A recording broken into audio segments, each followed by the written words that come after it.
Guys, we are back on the couch. We've switched sides, and I'm delighted to be joined by Nerys Corfield, who is actually quite a star attraction, I have to say.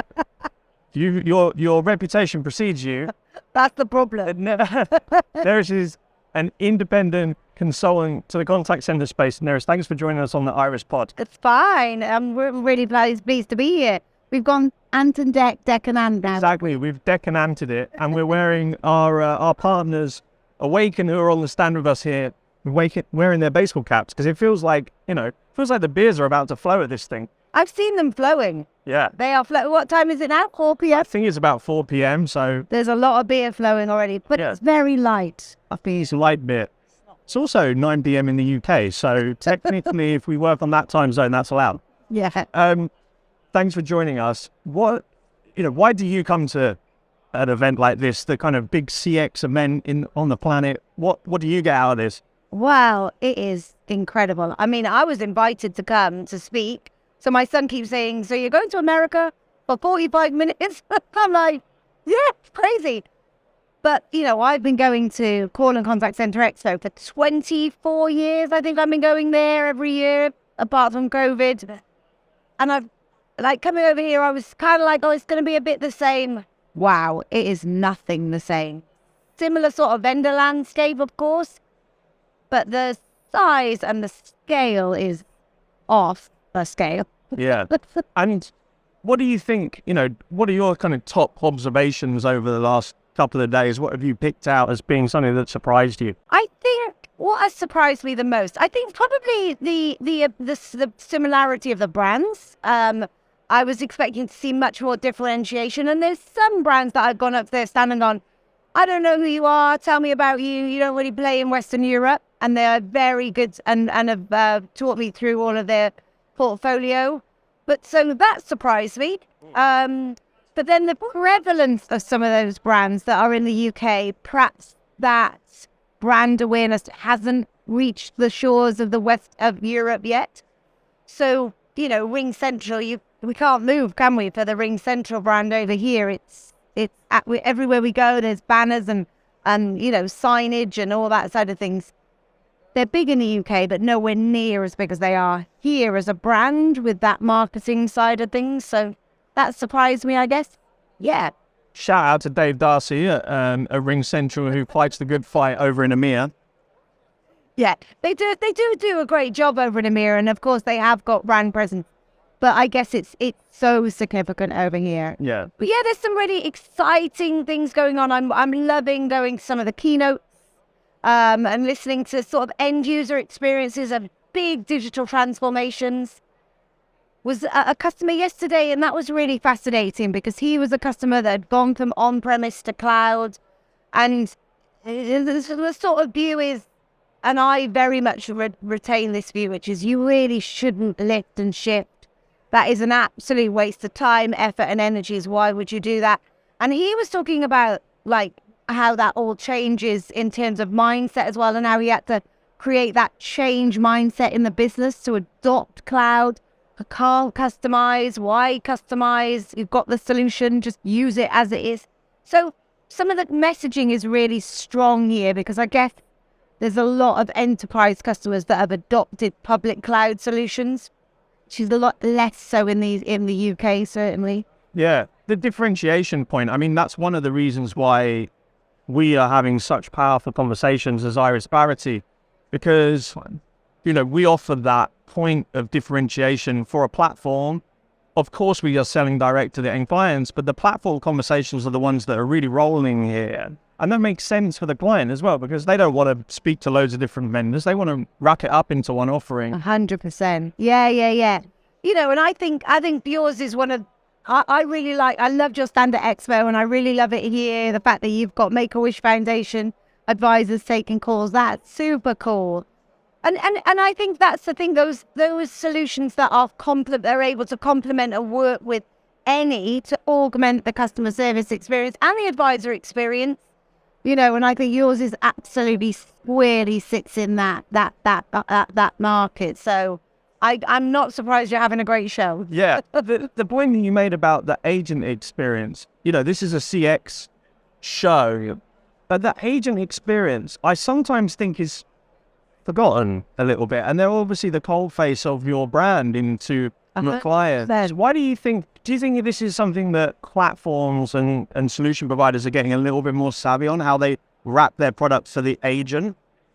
I think the vendors tend to listen and engage with the customers and what's important to the end customers. And to be honest, so I judge for the European Contact Center Customer Service Awards, and a component part of that, like best transformation, best customer experience, a lot of that now always talks to the agent experience. So they measure that through ESAT scores.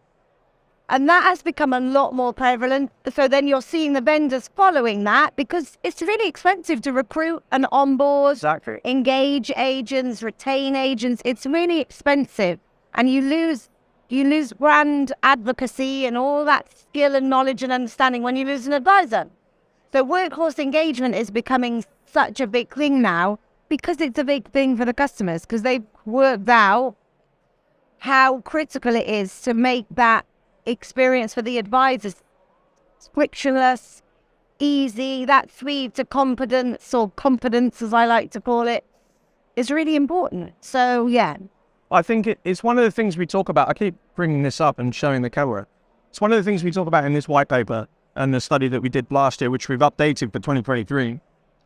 The mental well-being aspect. 69% of agents told us in the study that background noise was detrimental to their mental well-being. It's a small point, but when you think about an agent being on tens, if not into the hundreds of calls in a day, and the variability of the customer being in some environment that's not designed for a communication moment, it's a small detail, but it's one of the key things that we get cut through with. And it shows that the companies themselves are thinking more about agent well-being, and of course it affects, as you say, their profit margin, because they're having to replace like 40% churn as an average is insane. It is insane. It is insane. And I think it's worse over here in North America, actually, than it is in the UK. Yeah. But 100%, any factor that is going to remove distraction, irritation, confusion in the call, because that, asking customers to, I'm sorry, can you repeat that, please? And of course, you've got advisors working from home now, so the advent of background noise is a real factor in the conversation. So anything that takes away from that and allows the advisor just to concentrate on that interaction, on servicing the customer without, like you say, getting all stressed. I loved AWS, so they did this overview and on Amazon Connect, and they measured the heart rate of advisors before a deployment and after a deployment, and they could show a biometric decrease in the advisor's heart rate through the ease of the tools that they were using, because it's stressful, right? That's incredible. It's so cool, isn't it? I was like, that is so cool, because that stress is real.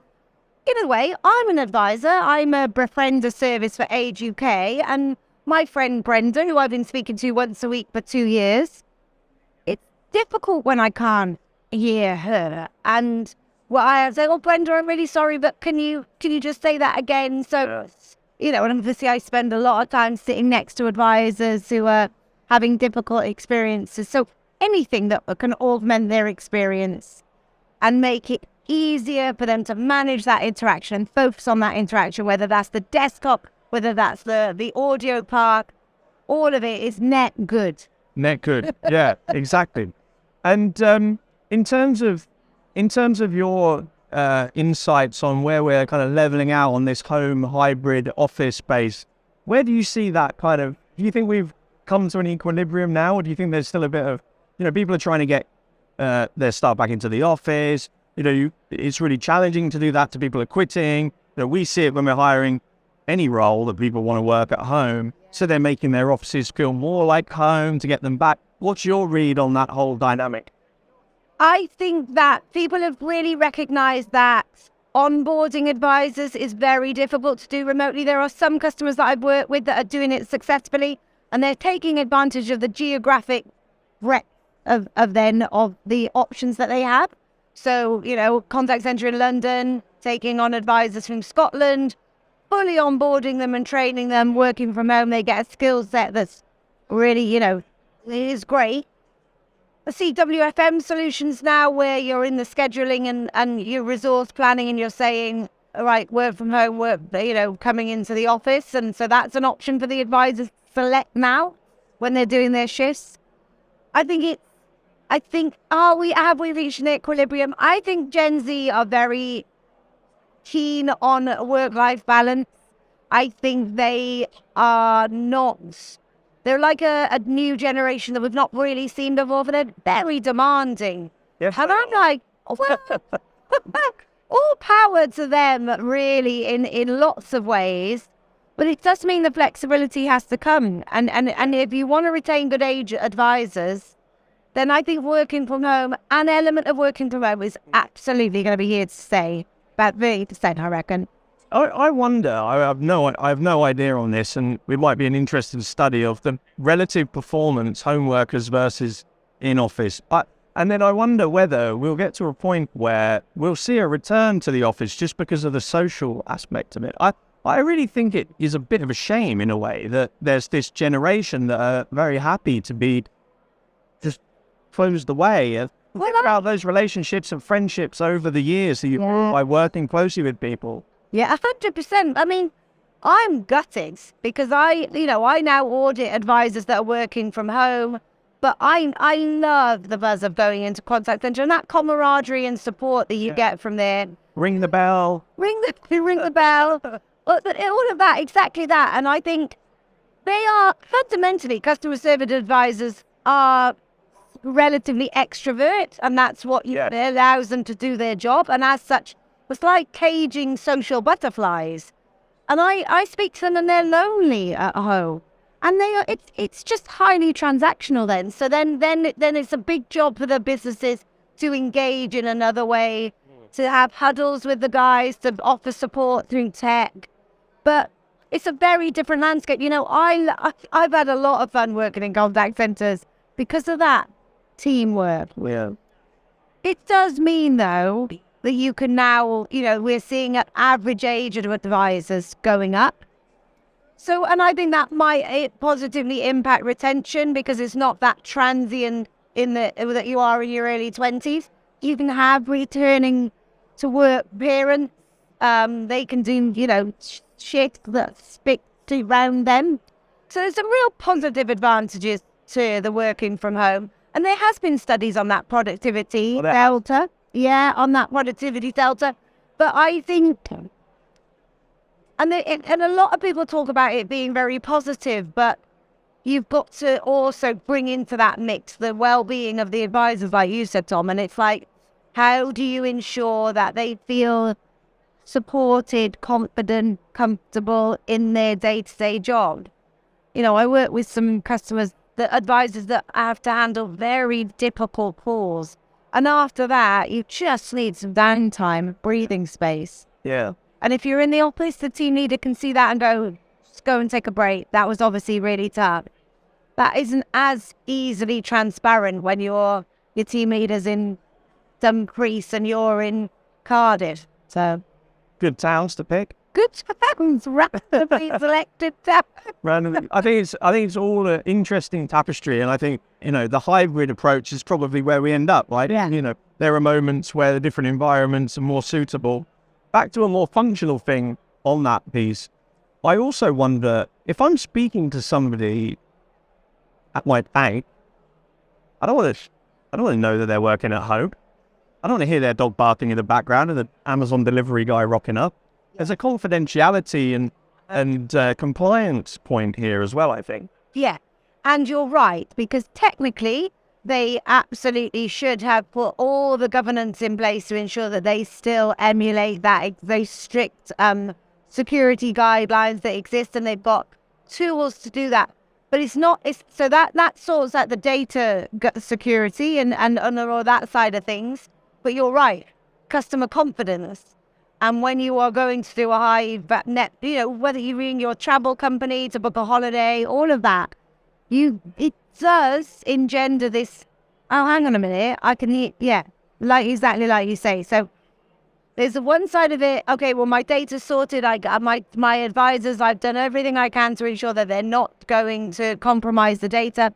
But it's the customer confidence. And customer confidence, again, it'd be great to do a study on it. I'm sure you can prove that there's a skip of a beat, a reduction in confidence when they know that that advisor's working from home. Yeah, absolutely. It's actually a key point that we are discovering. Take AHT reduction, take, whatever metric out of it, the confidence piece, just giving them that isolated bubble is what is a key talking point of our solution. And I probably hadn't appreciated it so much. And then we get into some of those conversations with insurance and financial services companies, and they're like, just, if you can do that, then that's actually good enough for us. That's a key thing for it. Well, Enterprise Connect, they write the magazine, the now digital magazine, No Jitter. Yes. And No Jitter is like a real sort of panacea situation that all the vendors want. They want quality of service on their voice part. They don't want jitter because they know how detrimental that is to the customer service experience. So, yeah. And yeah, so it's all, and that's all because of the confidence element. Thank you for joining us. It's been fantastic to talk to you. If people want to find out more about what you can offer them, how can they get in touch with you? Where can they find you? Oh, I'm an absolute pain in the bum on LinkedIn. So go People have already found them. Yeah, go to LinkedIn and have a look. But yeah, I do contact center audits and discoveries to support improving customer service experience, advisory experience, operational experience, and really how that is supported through a best amalgamation of people, process, and tech change with Hutchin. Well, we really appreciate your support of us, your advice to us. We're a challenger brand, but we're a differentiator of this space, and I think that's a lovely mix to have, and it's coming through in the conversations we're having here, but I'm delighted that you joined us. No worries. Thanks so much. Thanks for joining us on another Iris Pod. I won't bore you with the usual things. I'm stealing this hat. Me too. I'm having it. See us again soon. Yeah, Sunshine State, right?